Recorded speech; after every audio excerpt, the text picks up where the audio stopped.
How's it going, YWC? Guy on internet who doesn't like reviews here. And oh boy, it's been 2 weeks since I dropped a video, especially like a rest video. I know yesterday I put up what was it, a YouTube music classic video, by the way. You guys can check it out, but really haven't put out any videos, and there's a reason for that.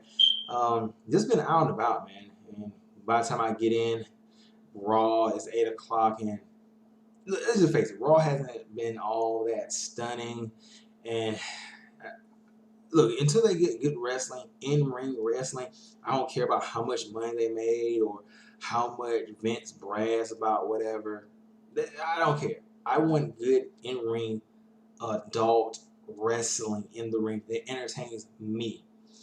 TNA, I could have did a review yet last week, but I was kind of tired. But this time, I think it's time to just come back.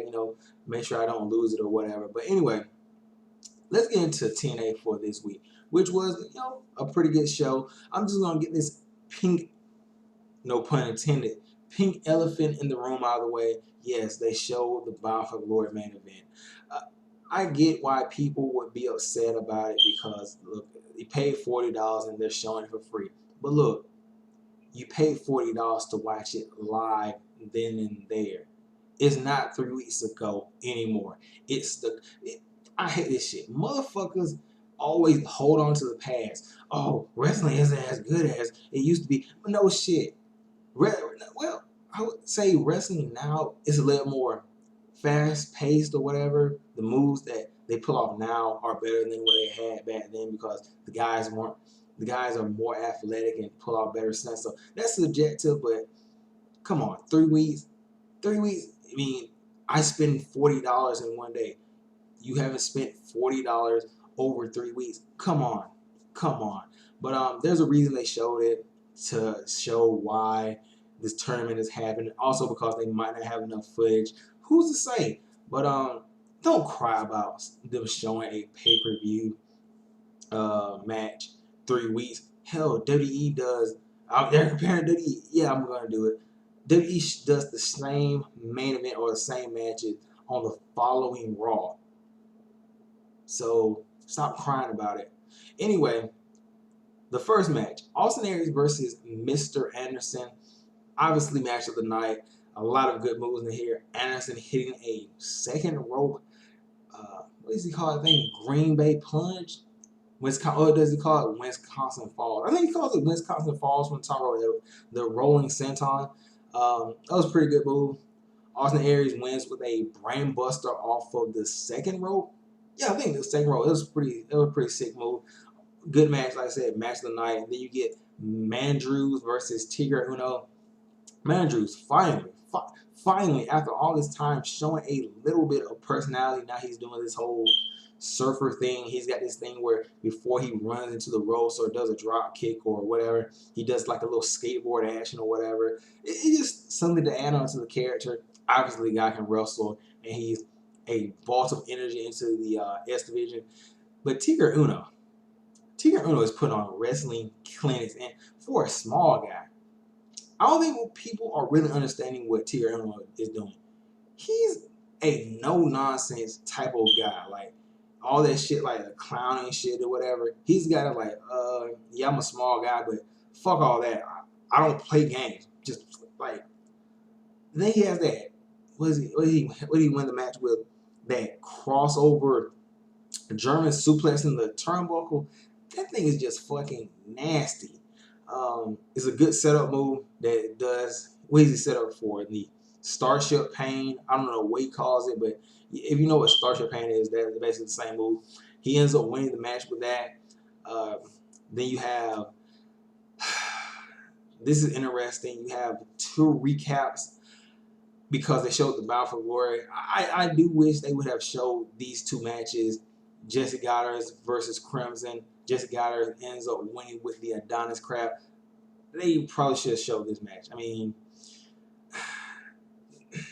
current match, they could have worked it to where they showed the Bound for Glory match and showed these matches. And then you have the Eli Drake versus Micah match, which ended in a no contest / time limit, not time limit draw, but Yo, did it end a tie limit draw, or was it kind of either way? It was a tie.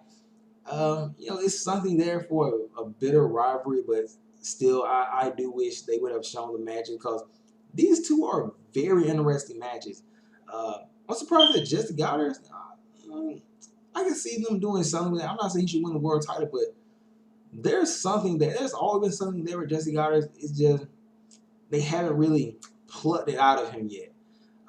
Eli Drake already a bona fide star. Micah, mm, I don't know. Maybe he needs a whole new gimmick change. Maybe he needs to go away for a little bit and get some type of gimmick. Then you have Manic versus DJZ.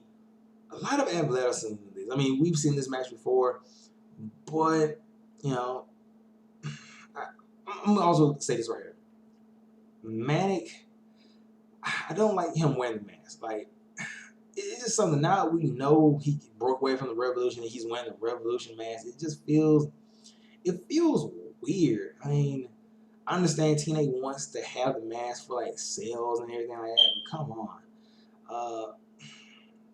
Manic ends up winning the match with a kick to kill part 2, where he has him in like a fireman's carry and throws him up and does like a jumping enziguri to DJZ's head. Good match. Hated the mask. Then you have the main event. EC3 took on the Destroyer Lashley.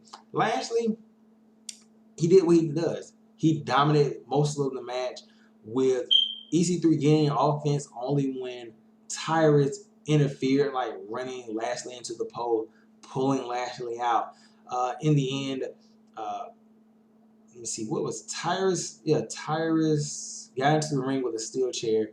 Lashley speared Tyrus.